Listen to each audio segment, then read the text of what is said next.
Un nuevo enfoque respecto de la construcción de las pirámides de Egipto.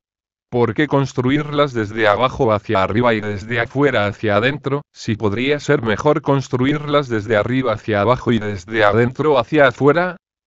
Es posible que algunos que lean el título de esta publicación se preguntarán o afirmarán, de que dicho título es un error de mi parte, ya que el construir algo tan magnánimo como las pirámides de Egipto, comenzando desde arriba y finalizando abajo, simplemente, no tiene sentido. Bueno, es decir, sí tiene sentido, y es justamente desde arriba hacia abajo, y hasta podrán llegar a pensar, con cierta razón, que mi supuesto error está basado en un sinsentido semántico, en lugar de geográfico.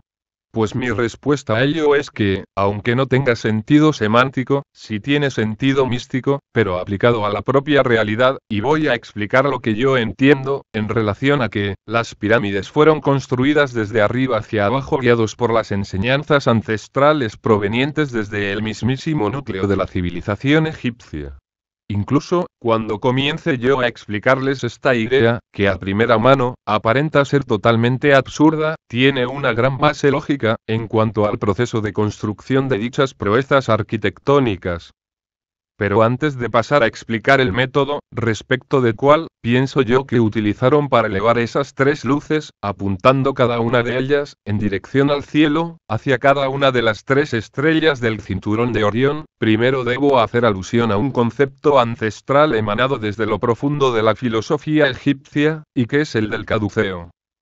El caduceo es un símbolo, que si bien algunos le atribuyen su origen a la antigua Grecia, el verdadero nacimiento de aquella representación arquetípica de una muy compleja realidad ancestral, se remonta al antiguo Egipto, de la mano del denominado como el tres veces grande entre los grandes, Hermes Trismegisto, nombre, que al igual que el primero, es aparentemente representativo de una sola persona real, y que posiblemente haya sido un sacerdote egipcio llamado Imhotep, pero que también se encuentra relacionado mitológicamente con el dios egipcio Tototot y con el dios heleno Hermes, o como también, en latín se lo ha denominado como Mercurius ter Maximus, el dios griego Mercurio. El que lo llamaran el tres veces grande entre los grandes, más allá de sus numerosos nombres, su humanidad se fundamentaba en una gran y esclarecida naturaleza humana, el de poder ver ciertas realidades universales que la mayoría de los mortales de ese tiempo no podían ver, el de poder entender al mundo y al universo de una manera que, si lo comparáramos con ciertos conocimientos de hoy en día, parte de su legado, tendría una gran similitud con la física de partículas o cuántica, con lo más pequeño y esencial y que impregna toda la materia visible e invisible, es decir, con el mismísimo átomo, y por otro lado, con la física clásica, la que explica el funcionamiento del mundo y del universo, y cuyas leyes percibimos con nuestros sentidos físicos. Pero, su mente no solo se impregnó de las vibraciones del mundo microscópico, sino que también lo hizo con las del mismísimo macrocosmos, analizando todo lo que se encuentra entre medio de estos dos infinitesimales extremos. El tres veces grande entre los grandes, Hermes Trismegisto, Imhotep, Tototot y Mercurius o Mercurio, fue el real y a la vez místico y mítico personaje egipcio, creador de la filosofía hermética y de la alquimia, magníficos legados estos, filosóficos por cierto, y que abordaré en alguna otra publicación, ya que no es el tema central de esta. Pero, retornemos al método, respecto del que me imagino, se utilizó para construir las pirámides de Egipto, desde arriba hacia abajo, y no como clásica y conservadoramente se piensa que fueron construidas, y que es desde abajo hacia arriba. Pensemos. Respecto del método, mínimamente explicado por mí hasta ahora, solo nombrado, le asigno una importante relación con el símbolo del caduceo, es decir que, lo que quiero hacer ver aquí, es que toda la civilización egipcia, toda su mitología, sus creencias, sus tumultuosas religiones politeístas y monoteístas, todo ello y mucho más, se fundamenta en el simbolismo del caduceo de Hermes Trismegisto.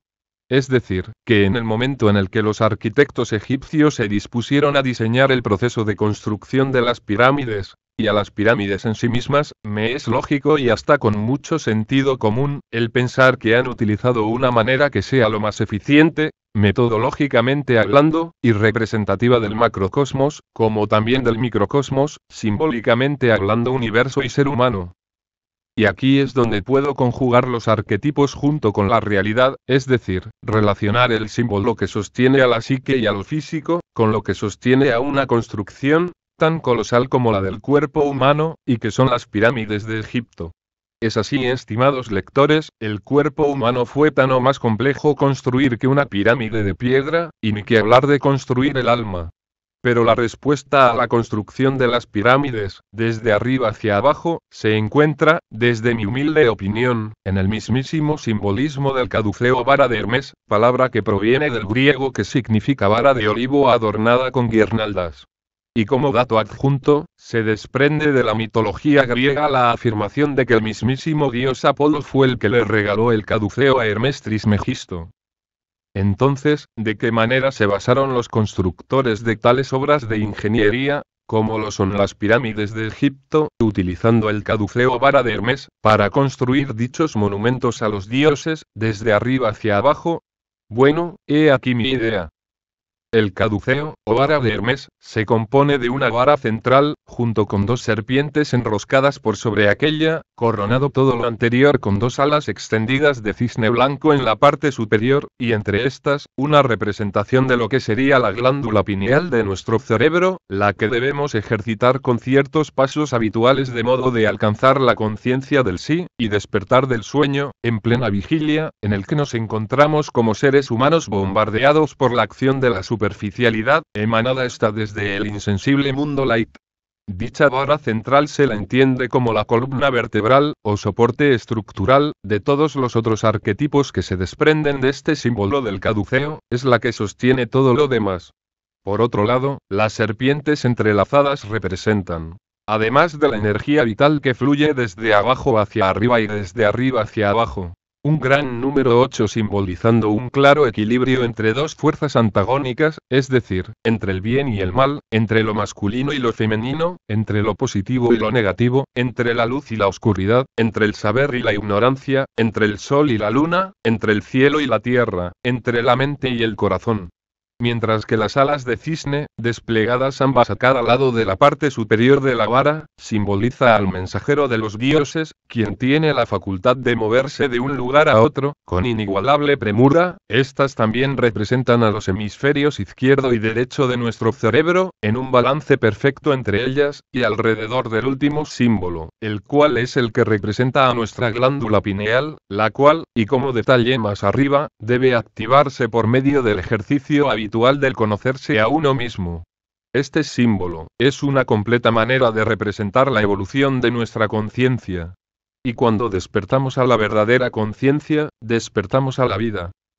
Ahora, teniendo en cuenta cuán importante fue, y es, el símbolo del caduceo en la civilización egipcia, podemos ir haciéndonos a la idea de que, si el mencionado concepto arquetípico fue tan importante en las vidas de los egipcios, puedo llegar a imaginarme que, así como dicho símbolo es un diseño que soporta la ascensión del ser humano hacia la apoteosis, es decir, hacia ser dioses, hacia la iluminación, hacia la conciencia del sí, también puedo imaginarme lo contrario, o sea que, como las pirámides debían ser monumentos dedicados a los dioses, estas deberían haber sido construidas desde la morada de los propios dioses, cielo, hacia la morada de los hombres, tierra, es decir, desde arriba. Y en este punto me voy enfocando, respecto de lo que me he imaginado yo que aplicaron los egipcios para construir eficientemente sus pirámides, y siempre en relación al caduceo.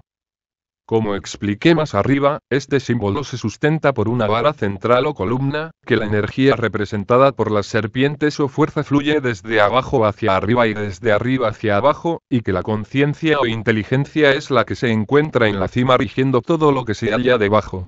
Con esta base, se me ha pasado por la mente, la idea de que los arquitectos egipcios no construyeron las pirámides colocando piedra por piedra, accediendo difícilmente desde los costados, por medio de rampas inestables y kilométricas, sino que lo hicieron desde el centro y desde arriba, desde la cima de una gran y única columna, imitando a la vara central del caduceo de Hermes.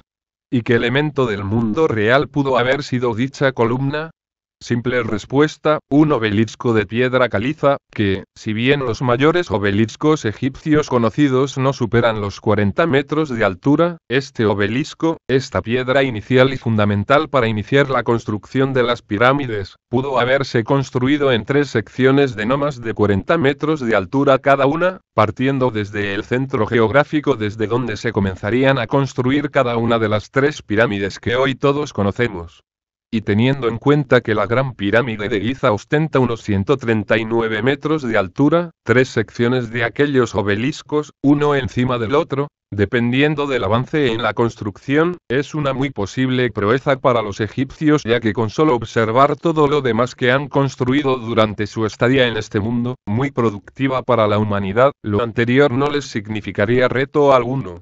Ahora, mi propuesta desprendida del potente simbolismo del caduceo, para la construcción de cada pirámide, se fundamenta en ir colocando, a partir del centro de cada futura pirámide, y en 3 etapas, dependientes cada una del avance de la construcción, cada obelisco enterrado el primero de ellos, en un centro, horadado en el propio suelo del lugar. Con esto, en principio, quedaría a la vista, el suelo donde se asentará la futura pirámide, sin nada más que con un obelisco de 40 metros sobresaliendo de aquel y perfectamente alineado con la tierra y con el cielo con una de las estrellas del cinturón de Orión.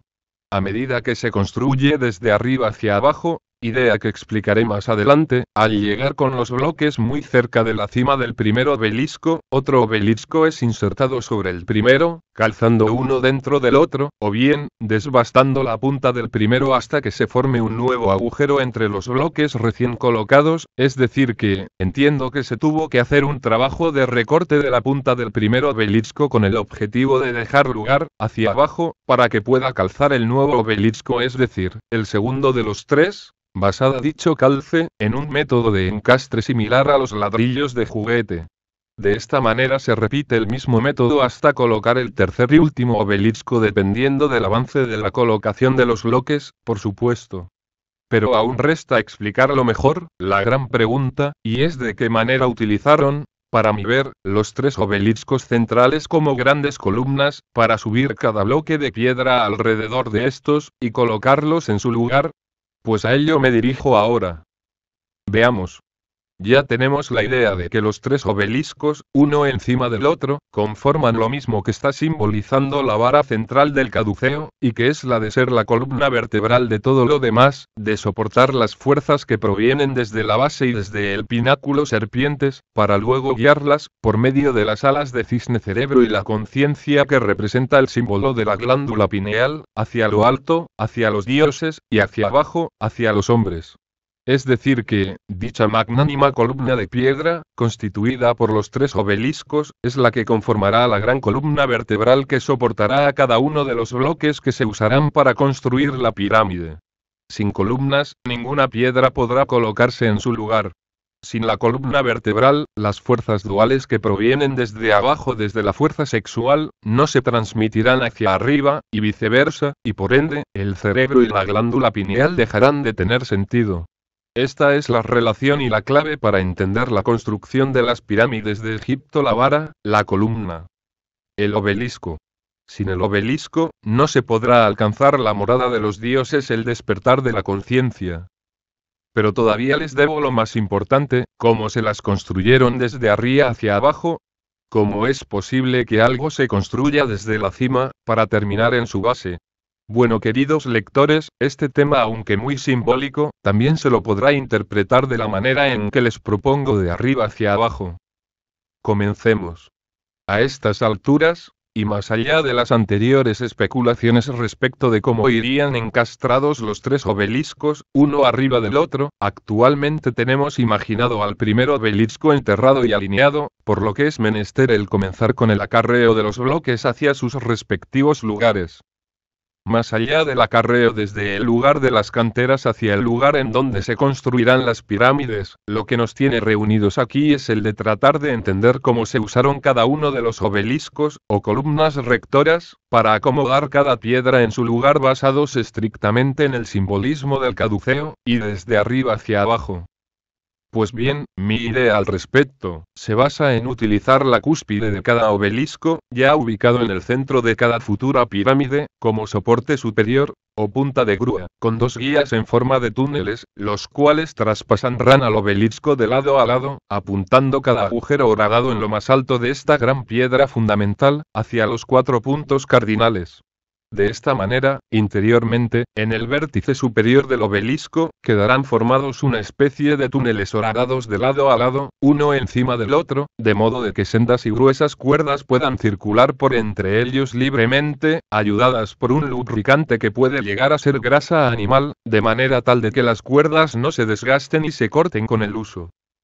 Hasta aquí ya sabemos que mi idea se basa en utilizar cada obelisco como centro rector para la construcción de las pirámides, siguiendo el simbolismo del caduceo, y que se utilizará cada extremo superior de ellos para que fuertes cuerdas circulen por los agujeros horadados en su parte superior. ¿Y, para qué? Para que de un lado un grupo de cientos de personas puedan tirar de la cuerda, mientras que en el otro extremo de esta, se encuentre un bloque, atado con la misma cuerda, listo para ser levantado hacia el centro, hacia a uno de los lados de la base del primero de los 3 obeliscos. Desde el centro hacia los costados externos, y desde arriba hacia abajo, ese es el orden de construcción que propongo basándome en el caduceo. A estas alturas, el lector que ha llegado hasta aquí, ha sido acreedor de un conocimiento extra por sobre los que ya porta su sapiente humanidad, y ha sido el tenaz, el de mente abierta, el persistente, el curioso, el perseverante, el intrigado, el que desea explorar otras mentes, el amante de la diversidad de opiniones y pensamientos, el que también ha entendido las relaciones anteriormente puestas por mí para juicio de todos. Por lo tanto, continuemos con la explicación del por qué afirmo yo, que las pirámides se han construido desde dentro hacia afuera y desde arriba hacia abajo. De la construcción de las pirámides desde dentro hacia afuera. En este paso, con el primer obelisco colocado firmemente en el centro de la futura pirámide, ver gráfico de más abajo, y basándose en el sistema de agujeros y cuerdas engrasadas mencionado en párrafos anteriores, la construcción desde dentro hacia afuera, no es más que el simple, pero a la vez, titánico trabajo de que cientos o miles de hombres y animales, tiren de una cuerda muy gruesa, para que la primer piedra rectangular entre 2 y 20 toneladas de peso, lista para colocar, se mueva hacia los pies del obelisco, específicamente hacia uno de sus 4 lados. De esta misma manera lo hacen utilizando el otro agujero y con otra cuerda engrasada, de manera que se pueda colocar una segunda piedra sobre otro de los costados del pie del obelisco. Y lo mismo aplicado a los otros 2 lados sobre el que restan colocar 2 piedras más. Con esto tenemos 4 primeras piedras colocadas en la base y alrededor del centro, conformado por la columna, por la vara del caduceo, por el obelisco, de la que será una de las pirámides. Este proceso de cinchar, alzar y colocar, se deberá repetir hasta que toda la base cuadrangular previamente diseñada por los arquitectos egipcios, se encuentre completada con todos los bloques de piedra en su lugar. Visualmente al finalizar este paso, veremos la gran base de un piso de piedras y el obelisco sobresaliendo unos 40 metros desde el centro. Pero desde aquí la metodología de colocación de bloques debe cambiar, no así el método de cinchar y tirar por medio de cuerdas que pasan por los pequeños túneles agujereados en la cúspide del primer obelisco. A partir de aquí la construcción cambia al ir colocando los bloques desde el centro hacia afuera, como al principio, es decir que luego de comenzar a colocar el segundo piso de bloques de piedra, la mismísima forma de la pirámide irá naciendo desde el centro, es decir que toda colocación de nuevas piedras será para armar una nueva y pequeña pirámide sobre la anterior, hasta llegar al nivel de la cúspide del primer obelisco. Con esto se consigue que las piedras continúen siendo levantadas por un costado piramidal sin complicaciones extremas para su elevación. Y en cuanto a la elevación a nuevos pisos de las sucesivas pirámides interiores, para disminuir la fricción respecto del arrastre al momento de elevar las piedras por sobre la ladera, es posible que se pudieran haber utilizado pequeñas piedras con forma de triángulo recto, de manera tal de colocarlas en cada escalón en L conformado por cada piso de cada nueva pirámide interior, a manera de rieles en subida, con el objeto de deslizar los bloques hacia arriba, sin mayores inconvenientes, incluso facilitando dicho trabajo por medio de la utilización de grasa animal para disminuir la fricción. El repetir lo anterior innumerables veces, la pirámide se va construyendo desde su centro hacia su exterior, creciendo de a poco, pero siempre con forma de pirámide hilada y erguida gracias a su columna vertebral, gracias al primer obelisco, el cual, al quedar finalizada la primera etapa, de 3, podremos visualizar la gran base ya construida en la etapa de comienzo y colocación del obelisco, con su tamaño real, en base al diseño previo de la pirámide, y veremos una pequeña pirámide en su centro y una pequeña porción del primer obelisco sobresaliendo por su pináculo. Gran base, primera pirámide interior y cúspide del obelisco es lo que tenemos hasta ahora. En cuanto a los demás pasos que restan, para que la pequeña pirámide central se duplique y luego se triplique, o sea 2 pasos más. Dichos pasos se basan en colocar un nuevo obelisco por sobre el primero, horadando primeramente la punta de este hasta una cierta profundidad, para que el segundo obelisco quede colocado y funcione de la misma manera que el primero, o sea, de columna rectora y de grúa tracción a sangre. Obviamente aquí la complejidad de levantar un obelisco de 40 metros hacia la cima de la primer pirámide tiene que haber sido colosal, y ni hablar del último obelisco. También pensé en la posibilidad de que hayan utilizado un solo obelisco de 140 metros de largo, ya que, colocándolo en el centro de donde irá cada pirámide, todo lo demás se daría con el solo hecho de subir cada bloque de piedra para ir formando las pirámides interiores hasta que la exterior quede totalmente conformada alrededor de una sola columna rectora, de un solo obelisco.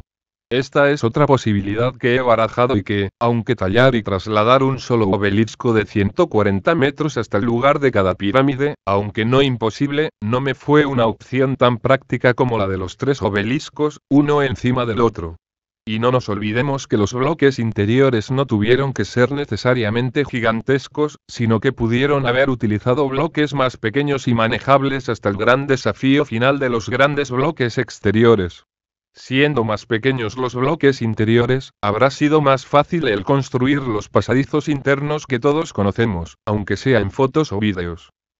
Con esto, más o menos he explicado mi idea de que las pirámides fueron construidas desde dentro hacia afuera. De la construcción de las pirámides desde arriba hacia abajo. Esta metodología de construcción, desde arriba hacia abajo, ver gráfico de más abajo, aparenta ser muy ilógica, sin sentido común, desprovista de toda norma de construcción que el ser humano haya inventado jamás. Pero permítanme explicarles el por qué pienso yo que no es así, ya que, por lo que yo entiendo de mi propia idea, y que puede llegar a ser descabellada para algunos y todo lo contrario para otros, la construcción desde arriba hacia abajo ya, y un poco queriéndolo así, quedó explicada durante el transcurso de esta publicación, debido a la manera en la que se parte para colocar cada bloque de piedra desde dentro hacia afuera y que es desde arriba hacia abajo, es decir que para que todos los bloques que se puedan llegar a disponer debajo de cada obelisco, es condición necesaria que primero exista el obelisco, la vara, el caduceo, de manera tal que todo lo demás tenga razón de ser, es decir que, si no existe una columna vertebral primero, un obelisco, nada de lo que se quiera intentar hacer debajo, tendrá sus frutos, ningún bloque de piedra podrá ser colocado en ningún lugar, debido a que, desde lo alto, no existe columna alguna que haga fluir las cuerdas engrasadas alrededor del obelisco y desde cada punto cardinal y desde arriba, desde el pináculo o cima de cada columna, con la fuerza de miles de hombres y animales tirando o cinchando de ellas, como si fueran la fuerza de las 2 serpientes que rodean a la vara rectora del caduceo, las cuales, dichas cuerdas, portan la energía que proviene desde las profundidades de la tierra, es decir desde lo profundo y animal del hombre, desde la propia fuerza sexual humana, desde lo que en el árbol de la vida cabalístico símbolo creado por el judaísmo y muy relacionado con el caduceo vara de Hermes comparada a aquel árbol que se lo ha denominado Sefirot, y cuya fuerza de la que hablo se le ha llamado Yesod, que quiere decir justamente el fundamento, la generación o piedra angular de la estabilidad. Por lo tanto, queda claro que la construcción, efectivamente es desde arriba hacia abajo, ya que la fuerza proviene desde arriba, la inteligencia y la conciencia simbolizada en el caduceo, desde la cima de este, por algo que se asemeja a la glándula pineal, es la que pone en movimiento todas las demás partes que subyace a esta. En este punto del artículo, algún lector, con razón, se preguntará, pero la fuerza proviene desde abajo, desde los hombres y animales que tiran de la cuerda y que están en la tierra y no en el cielo, a lo que yo propondría el siguiente punto de vista para entender que la fuerza se encuentra arriba y no abajo. Veamos.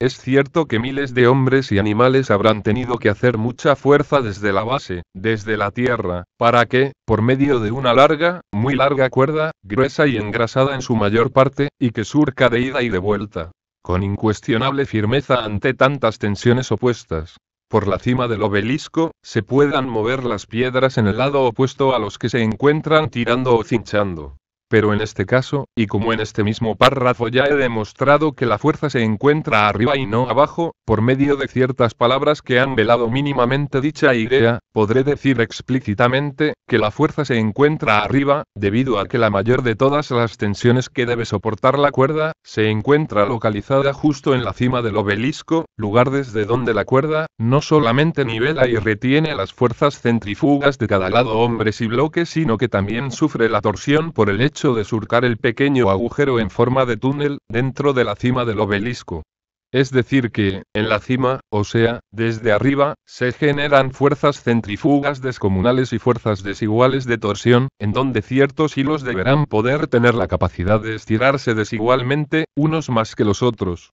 Sin esas fuerzas que provienen desde lo alto, nada de lo que se encuentre debajo tendrá razón de ser. Cada uno de los bloques de piedra, sin la fuerza rectora que surca la columna u obelisco, guiados por la inteligencia, es decir, la conciencia, proveniente desde su pináculo, desde su cima, no podrán ser colocados ni organizados en ningún lugar, ni conformar templo alguno. Queda demostrado aquí, que es imperiosamente necesario, que para todo templo, ya sea el dedicado a los dioses, como las pirámides, o el propio templo humano, haya una columna rectora que pueda transmitir las fuerzas y tensiones, desde abajo hacia arriba y desde arriba hacia abajo, como así también desde adentro hacia afuera, con el objetivo de que, al final de todo el esfuerzo de construcción o de autoconstrucción, dependiendo del templo, todas y cada una de las piedras queden perfectamente ubicadas, unas junto a las otras, en una clara dirección hacia alcanzar la cima, el pináculo, el vértice principal, en donde el templo se conecta con el cielo, es decir, con la luz de los dioses, gracias a las alas de cisne de aquellas dualidades nombradas más arriba, pero con el control luminoso de lo que se debe encontrar en la mismísima cima del templo, del pináculo, en donde el símbolo de la conciencia se encuentra, en donde esa glándula pineal, es la que guía nuestros actos por medio de la conciencia plena lograda por el conocimiento de uno mismo. Nelson J. Recio.